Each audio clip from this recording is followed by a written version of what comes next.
All right, welcome to week 7. So this week you're going to read chapter 15, International Law and International Organizations. So chapter 15 discusses the United Nations, but there was sort of a pre-United Nations called the League of Nations. And that was the brainchild of one of our presidents. In 1918, President Woodrow Wilson had a vision for something similar to the United Nations, and it was called the League of Nations. And so I've linked an article about the League of Nations in the assignment for week 7. And so I want you to use that article as well as the OpenStax text and any outside research you need to tell me what was President Woodrow Wilson's vision for the League of Nations.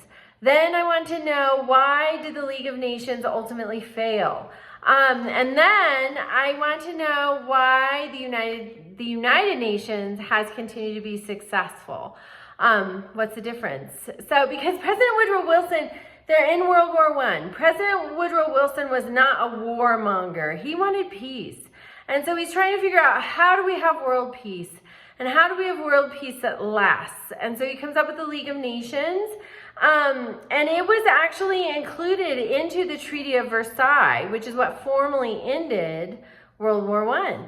I read something yesterday, though, that some historians think that the Treaty of Versailles contributed to the Great Depression, the end of World War I.